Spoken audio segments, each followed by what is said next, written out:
Hi friends, man of masses NTR war 2 కోసం ముంబై వెళ్ళిండు. అక్కడ ఎన్టీఆర్ క్రేజ్ ఏ రేంజ్లో ఉంది, నందమూరి బాలకృష్ణ ఎన్నికల ప్రచారం ఏ రేంజ్లో సాగుతుంది, పవన్ కళ్యాణ్ స్పీచ్లు మారాల్సిందేనా, ఇట్లా ఊగిపోవడం కరెక్టేనా, వైఎస్ జగన్మోహన్ రెడ్డి మరో కోడికత్తి డ్రామా తెరకెక్కించబోతున్నాడా, గులకరాయి నిజంగా తాకితే ఆ రాయి ఎక్కడుంది, ఈ 4 విషయాల గురించి మాట్లాడదాం. అంతకంటే ముందు మన ఛానల్ను సబ్స్క్రైబ్ చేయని వాళ్ళు సబ్స్క్రైబ్ చేయండి. Okay all my friends. ముందుగా ఎన్టీఆర్ వార్ 2 కోసం ఎన్టీఆర్ ముంబైలో అడుగుపెట్టిండు. ఆ రోజు ముంబై మీడియా మొత్తం ఎంత ఆడావుడిందో మనందరికీ తెలిసిందే. తర్వాత కొందరు ఫ్రెండ్స్ కానీ ముస్లిం ఫ్రెండ్స్ కానీ నైట్ పార్టీలో ఎన్టీఆర్ గురించి ఒక గొప్ప స్పీచ్ ఇస్తూ ఒక రేంజ్లో తెలుగు సినిమా ఇండస్ట్రీలో ఎంతమంది స్టార్లు ఉన్నా కానీ వాళ్ళందరికీ బాప్ లాంటి స్టార్ అనే విధంగా వాళ్ళ మాట తీరు కానీ వాళ్ళ ఎన్టీఆర్ గురించి చెప్పిన విధానం కానీ ఎన్టీఆర్ను ఒక రేంజ్లో పొగడడం కానీ ముంబైలో మాత్రం ప్రతిసారి జరుగుతూనే ఉంది. గతంలో RRR ప్రీ రిలీజ్ ఈవెంట్ కూడా Indian biggest mass hero welcome to junior NTR అని ఆహ్వానించినప్పుడు కానీ లేటెస్ట్గా ముంబైలోని బడా నాయకులు ఎమ్మెల్యేలు చాలామంది ఎన్టీఆర్ను కలవాలి, ఎన్టీఆర్ తోటి ఫోటోలు దిగాలి, ఎన్టీఆర్ గురించి సీనియర్ ఎన్టీఆర్ గురించి చాలా గొప్ప స్పీచ్ ఇస్తుంటే మాత్రం ఎన్టీఆర్ క్రేజ్ ముంబైలో మాత్రం ఒక రేంజ్లో ఎలివేషన్స్గా సాగుతూనే ఉంది. ఇది దేవర మూవీ తర్వాత నెక్స్ట్ రేంజ్కి వెళ్ళడం మాత్రం గ్యారంటీ. ఎన్టీఆర్ ముఖ్యంగా మాస్ హీరో, మాస్ను ముంబై మీడియా బాగా ఇష్టపడుతుంది. ఆ మాస్ ఎలివేషన్స్ అనేది కరెక్ట్ దేవరలో పడితే ఇంకా తిరుగులేని ఇండియాలో బిగ్గెస్ట్ మాస్ హీరో అని ఇంకా నో పదం ఎన్టీఆర్ అనే పదం వినపట్టే రేంజ్లో మాత్రం దేవర కొనసాగాలని కోరుకుందాం. God of masses Nandamuri Balakrishna ఎన్నికల ప్రచారం మాత్రం ఒక రేంజ్లో జరుగుతూనే ఉంది. మొన్న మధ్యలో మళ్ళీ అభిమాని మీద బాలకృష్ణ చేయి చేసుకున్నాడు, ఇంకా బాలకృష్ణ మళ్ళీ అదే కోపం అని రకరకాలుగా కొన్ని న్యూస్ అయితే వచ్చినాయి. కానీ ఒకటి గమనించాలి, చిన్న జబర్దస్త్ కమెడియన్లు వాళ్ళు చిన్న హీరో స్థాయి వాళ్ళే ఎక్కడికైనా పబ్లిక్లోకి వెళ్తే 10 మంది బౌన్సర్ను పెట్టుకొని వెళ్తాడు. కానీ నేను చాలా వరకు నందమూరి బాలకృష్ణను చూసిన ఎక్కడికి వెళ్ళినా కానీ సింగిల్గా వెళ్తాడు, చుట్టుముట్టు బౌన్సర్లను పెట్టుకోడు, వీళ్ళని గన్మెన్లను పెట్టుకోడు. చాలా వరకు ఇక్కడ ఫ్రీ రిలీజ్ ఈవెంట్లకు వచ్చినా కానీ ఓపెనింగ్స్లకు వచ్చినా కానీ సింగిల్గా వస్తాడు బాలకృష్ణ. పబ్లిక్ మీటింగ్లో కూడా సింగిల్గా వెళ్తాడు. అభిమానులు వచ్చినప్పుడు తొయ్యడం, జస్ట్ వద్దనడం, ప్రేమతోటి అనడం మాత్రం అంతవరకే ఉంటుంది బాలకృష్ణ. దాన్ని మాత్రం అర్థం కాని వాళ్ళు మాత్రం వేరే రకంగా అర్థం చేసుకుంటారు. బాలకృష్ణ లాంటి వ్యక్తి 100 మందిని బౌన్సర్లో పెట్టుకుంటే ఎవడు అడుగుతాడు? వాళ్ళు బౌన్సర్లు మాత్రం ఎట్లా నూకుతారంటే వేరే హీరోలు బౌన్సర్లు పెట్టుకున్నప్పుడు ఒక్కొక్కని సినిమా థియేటర్లో కానీ ఎప్పుడైనా ప్రీ రిలీజ్ ఈవెంట్లకు వచ్చినా కానీ ఫ్యాన్స్ని అయితే నూకుతే ఒక్కొక్కడు కాలు చేతులు ఇరిగిపోతాయి. బౌన్సర్లు ఆ విధంగా వేస్తారు. కానీ బాలకృష్ణ బౌన్సర్లను పెట్టుకొని అభిమానులతోటి కొట్టిద్దాం అట్లా కాదు. జస్ట్ ఇంకా ఆయన ఆ విధంగానైనా ఫ్యాన్స్ను తాకి కోపం అనేది అప్పటి వరకే ఉంటుంది బాలకృష్ణది. కానీ స్పీచ్ మాత్రం చాలా భలేగా అనిపిస్తుంది. ఎప్పుడైనా బాలకృష్ణ స్పీచ్ అంటే కొంతవరకే ఉంటుంది. ఒక పాయింట్ మీద గన్ను పెట్టి ఆ పాయింట్ మీదనే మాట్లాడతాడు. ఇంకా రకరకాల స్పీచ్లు అనేది కొద్దిగా మిక్స్ అయి ఉంటుంది.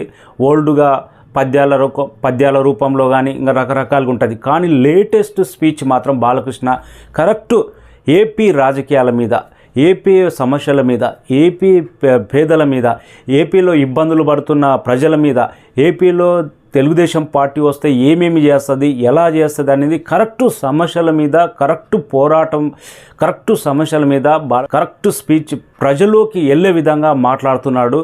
ఇంతకుముందులాగా పద్యాలు జస్ట్ డైలాగులు కాకుండా కరెక్ట్ ప్రజలకు ఏమి కావాలి, ప్రజెంట్ ఉన్న పరిస్థితులు ఏంటి అనేది కరెక్ట్ పాయింట్తో మాట్లాడుతున్నారు. ఇప్పుడు ఈ విధమైన స్పీచ్ మాత్రం రాను ఇంకా నెక్స్ట్ రేంజ్లో ఉండే అవకాశం ఉంది. ఈసారి బాలకృష్ణ స్పీచ్ అయితే బాగా అభిమానులకే కాదు ప్రతి ఒక్కరికి ఆకట్టుకునే విధంగా ఉంది. పొలిటికల్ స్పీచ్లు, పొలిటికల్ మీటింగ్లు మాత్రం గతంలో బాలకృష్ణ మీద కొన్ని ట్రోల్స్ వచ్చినాయి. ఓ పాయింట్ని తీసుకొని ఇంకో పాయింట్లోకి వేరే రకంగా వేరే రూట్లో మాట్లాడడం అనేది. కానీ ప్రజెంట్ మాత్రం కరెక్ట్ పాయింట్ సమస్యల మీద మాట్లాడుతున్నాడు కాబట్టి బాలకృష్ణ హ్యాట్స్ ఆఫ్ చెప్పాల్సిందే. కానీ చాలా యాక్టివ్గా వస్తున్నాడు. ప్రతి మీటింగ్లో ఆ లుక్ కానీ, బాలకృష్ణ మాట తీరు కానీ, అభిమానులతోటి కలిసిపోవడం కానీ, ప్రజల్లోకి నడుచుకుంటూ వెళ్ళడం కానీ, చుట్టుముట్టు 100 మందిని బోన్సర్లో పెట్టుకొని పోకుండా కరెక్ట్ అభిమానులను కలవడం, పేదలను కలవడం, ప్రతి ఒక్కరిని కలవడం చాలా గొప్పగా అనిపిస్తుంది బాలకృష్ణ. ఈసారి బాలకృష్ణ స్పీచ్లు, బాలకృష్ణ ప్రచారం దాదాపు చాలా వరకు టీడీపీకి ఉపయోగపడుతుంది. That is Balakrishna. ఇక పవన్ కళ్యాణ్ స్పీచ్లు ప్రతిసారి కొంతవరకు అయితే బాగానే ఉంటాయి, కానీ జస్ట్ మితిమీరిన మాట తీరు మాత్రం తగ్గిస్తే బాగుంటుంది. గన్ పాయింట్గా ఉండాలి. ఒక్కొక్కసారి లిమిట్ దాటిపోతాడు పవన్ కళ్యాణ్, బాగా ఓవర్గా టెంప్ట్ అయిపోయినట్టు మాట్లాడతాడు. అది మాత్రం తగ్గిస్తే బాగుంటుంది. ఏదైనా కానీ పాయింట్ మీద మాట్లాడితే పవన్ కళ్యాణ్కు స్పీచ్లు ఈ మధ్యకాలంలో బాగానే ఉంటున్నాయి. గతంలో లాగా ప్రతిసారి ఊగిపోయి మాట్లాడకుండా మొన్న ఈ మధ్యలో మళ్ళీ చాలా ఊగిపోయినట్టున్నాడు. అది తగ్గిస్తే పవన్ కళ్యాణ్ స్పీచ్ అనేది ప్రజల్లోకి వెళ్తుంది. నువ్వు మాట్లాడిన 10 మాటలైనా 2 మాటలైనా గన్ షాట్గా మాట్లాడితే నువ్వు ఏ సందర్భం, ఏ సమస్యల మీద మాట్లాడుతున్నావు, ఎందుకు ఈ మీటింగ్ ఇక్కడ పెట్టినాం, అక్కడ ఉన్న సమస్యలు ఏంటి, అక్కడ ఉన్న పేదలకున్న ఇబ్బందులు ఏంటి, అక్కడ ఉన్న రైతుల ఇబ్బందులు ఏంటి, నార్మల్ వ్యక్తుల ఇబ్బందులు ఏంటి, దాని గురించి గన్ షాట్గా మాట్లాడితే వెళ్తుంది. ప్రతిదానికి వేరే రూట్లో వెళ్తే అది సినిమా డైలాగ్ లాగా ఎప్పుడు అది ఒక రేంజ్లో అనేది కమెడియన్గానే అయిపోతుంది. ఇక వైఎస్ జగన్మోహన్ రెడ్డి అయితే ఈసారి గతంలో కోడికత్తి, బాబాయ్ హత్య అని రకరకాలుగా కామెంట్లు వచ్చినాయి. ఇప్పుడు కూడా మొన్న నైట్ అయితే వైఎస్ జగన్మోహన్ రెడ్డి సీఎం మీద అయితే రాయి తాకింది. తర్వాత ఇక్కడ బాగా జస్ట్ ఫ్యాక్చర్ అయితే అయింది. అది మీడియాలో కానొస్తూనే ఉంది మనకు. కానీ ఆ టైము సందర్భం చూస్తే కరెంటు పోయింది. ఒక సీఎం స్థాయి మీటింగ్లో ఉన్నప్పుడు ఆ ఏరియాలో కరెంటు పోవడం ఏంటి? మళ్ళీ ఆ గులకరాయి తాకినప్పుడు అక్కడ స్టేజ్ మీదనే పడి ఉండాలి, దానికి బ్లడ్ అంటుకొని ఉండాలి. ఆ గులకరాయి ఎక్కడ పోయింది?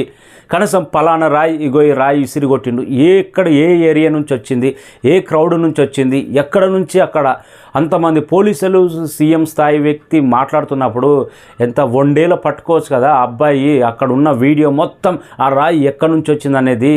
కానీ కరెక్ట్ టైంలో కరెంటు పోవడం, అక్కడ దండ వేయడం, చాలా వరకు కొన్ని వీడియోలో అయితే ఆ దండనే గీసుకపోయింది అన్నట్టు కొన్ని వీడియోలో కానొస్తుంది. ఎంత నిజమో కానీ నిజంగా ఎవరైనా కానీ ప్రతిపక్ష నాయకులు కానీ అపోజిట్ పార్టీ వాళ్ళు కానీ ఎవడు బుర్ర ఉన్నోడు తెలివి ఉన్నోడైతే రాయి మాత్రం వేయడు. ఎందుకంటే అవతలోనికి రాయి వేసినా కానీ సింపతి అనేది వాళ్ళకు పోతుంది, వీడే లాస్ అవుతాడు. ఎలక్షన్ టైంలో ఇప్పుడు సపోజ్గా జగన్మోహన్ రెడ్డి చంద్రబాబు మీద ఏవైనా చేపిస్తే అది చంద్రబాబు నాయుడికే లాభం, జగన్మోహన్ రెడ్డికే నష్టం.